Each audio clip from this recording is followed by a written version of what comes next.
¿Qué tal amigos de la red? ¿Cómo están? Espero que estén muy bien. Sean bienvenidos a un nuevo video con su profesor B. Newton. En esta oportunidad vamos a resolver los problemas de física que han venido en el examen de admisión a la UNT en el año 2000. Vamos a resolver todos los problemas de física que han venido, excepto uno, que fue el primer problema de física. Ese problema lo considero no apto para mi video porque me pedían calcular la densidad, me daban la masa, me daban el volumen, ya pues muy fácil, ¿verdad? Por eso no lo estoy considerando. Pero los demás sí me parecen muy interesantes para que ustedes puedan mejorar en el curso de física. Pero antes de continuar, les agradezco a todos ustedes porque ya somos 500 suscriptores y vamos por más. Aquí arriba voy a dejar una encuesta para que ustedes elijan qué curso quieren que resuelva en el siguiente examen. Si de matemática, de física, de química, de razonamiento matemático del año 2001. Porque voy a hacer una serie de videos donde voy a estar subiendo exámenes completos. Pero si es que este video tiene bastante apoyo, ¿no? Si esto tiene apoyo, voy a seguir subiendo exámenes completos. O sea, prácticamente voy a ser un banco virtual, ¿no? Porque generalmente todos tienen su banco, todo con los problemas resueltos, pero tal vez no entienden la solución. Yo voy a hacer aquí el banco virtual. Así que si tienes apoyo a este video, yo voy a seguir subiendo exámenes completos. Así que empecemos con los problemas. Problema número 84 en el examen. El problema decía, un bloque de plomo pesa 30 newton. ¿Cuál es la magnitud de la fuerza paralela al plano inclinado que debería aplicarse sobre el bloque para mantenerlo en reposo sobre la superficie inclinada sin fricción, como lo indicada en la figura? Entonces vamos a tener un bloque cuyo peso es de 30 newton. Tenemos que saber que sobre el plano inclinado y sobre el bloque ejerce una fuerza que es la fuerza normal. Y me piden calcular la fuerza paralela al plano que se tiene que aplicar para que esto se mantenga en reposo. Bueno, aquí lo que tenemos que hacer es descomponer el peso en sus dos componentes. Uno que es el componente del eje normal y el otro componente que va a ser paralelo al plano inclinado. Como sabemos, el ángulo que está formando aquí el peso con la normal es de 30 grados, ¿cierto? Siempre se va a cumplir en un plano inclinado que si este es 30 grados, el ángulo entre el peso y la normal también va a ser de 30 grados. Por lo tanto, si lo descomponemos, esta fuerza que va a estar en el eje normal es el peso por coseno de 30. Y la otra fuerza que es paralelo al plano inclinado va a ser 30, que es el peso, por seno de 30.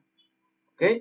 Ahora, como el bloque está en reposo, la fuerza F con 30 seno de 30 tienen que ser iguales para que se mantenga el equilibrio.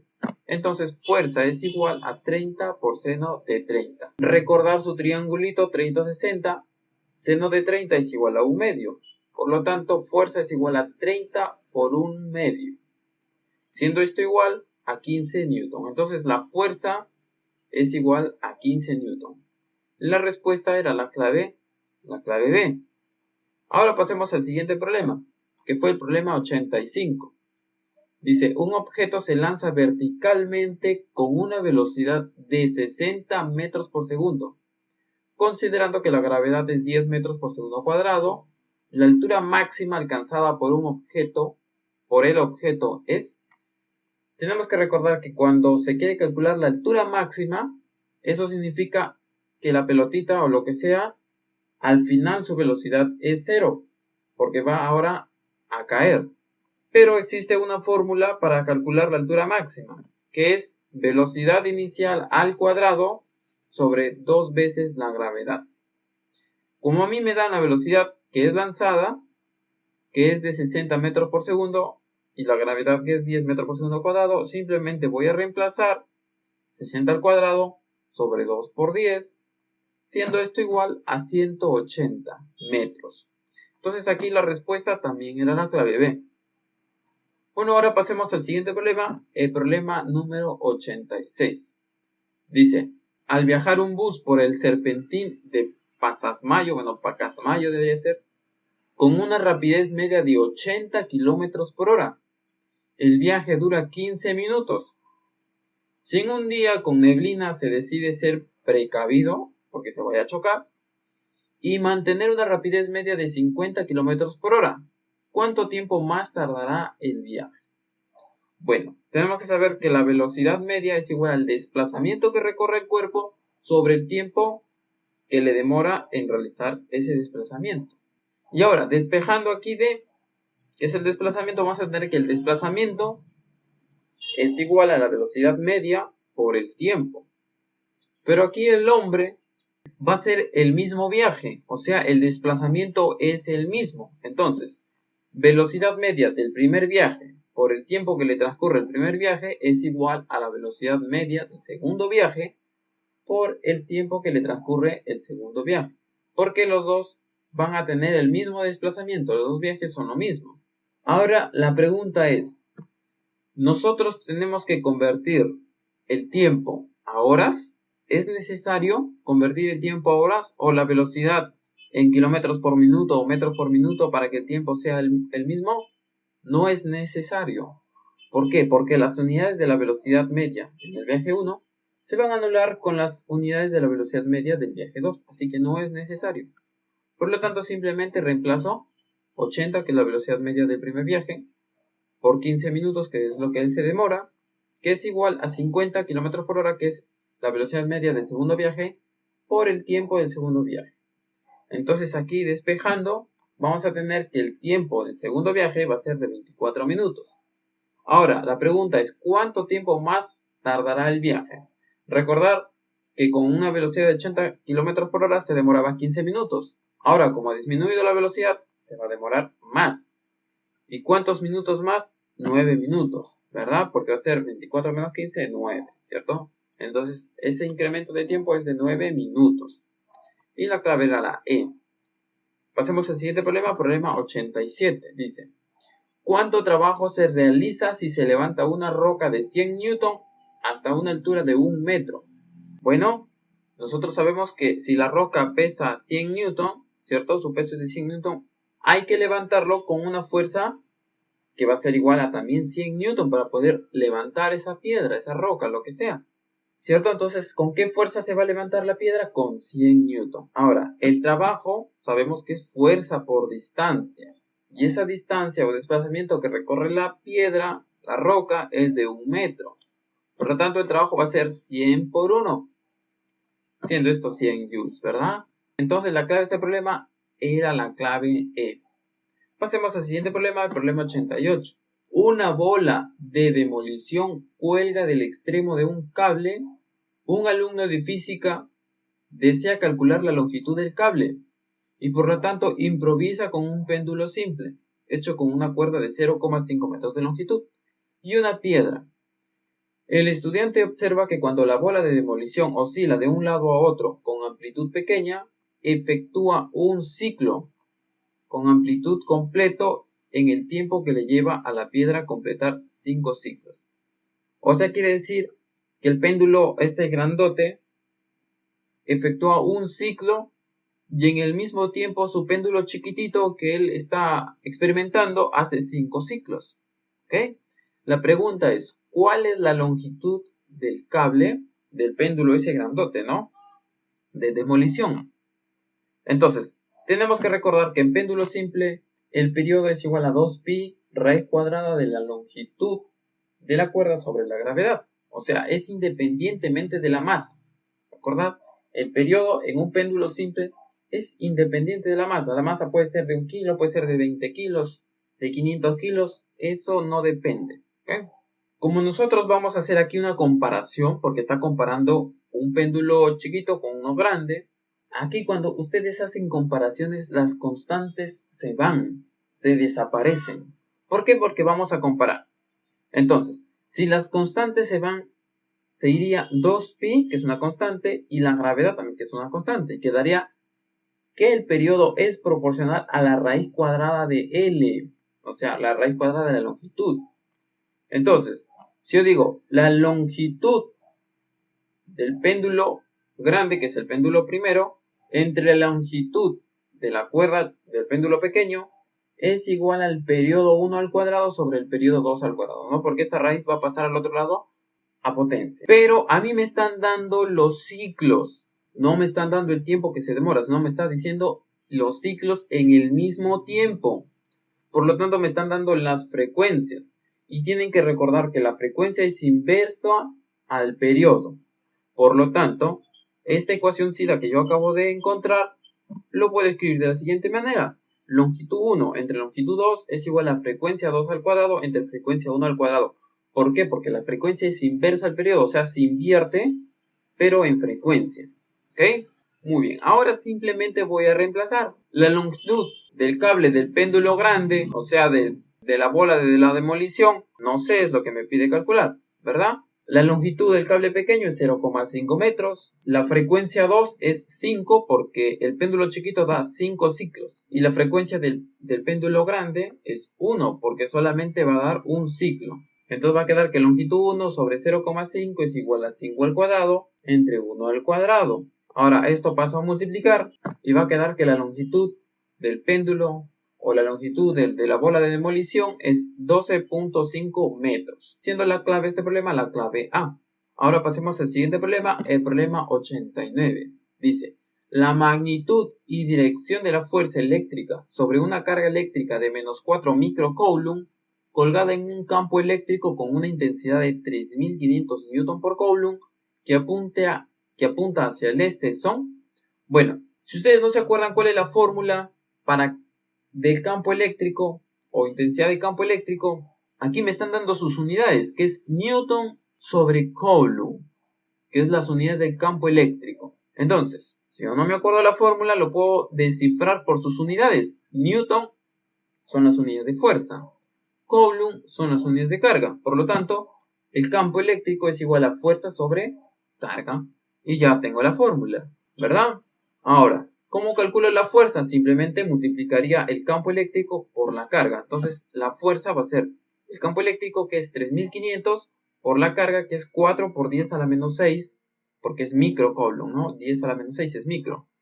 Siendo esto igual a 14 por 10 a la menos 3 newton. En las claves todo están 10 al cubo. Debería haber sido 10 a la menos 3, ¿no? Pero seguramente en el año 2000 el que tipió esto se equivocó tipiando. Bueno, ahora la siguiente pregunta es, ¿en qué dirección está la fuerza? Si el campo está apuntando hacia el este. Recordar que cuando tenemos una partícula cargada sobre un campo, sobre la partícula va a actuar una fuerza que es en dirección al campo si es que la partícula es positiva. O sea, las líneas verdes son el campo eléctrico. Si la partícula es positiva, entonces la fuerza va en el mismo sentido del campo eléctrico. Pero si la partícula es de carga negativa, entonces la fuerza es en dirección opuesta al campo. Acuérdense de eso, ¿ok? Si es negativo, le da la contra. Ahora, si el campo eléctrico está apuntando hacia el este, entonces la fuerza tiene que apuntar hacia el oeste.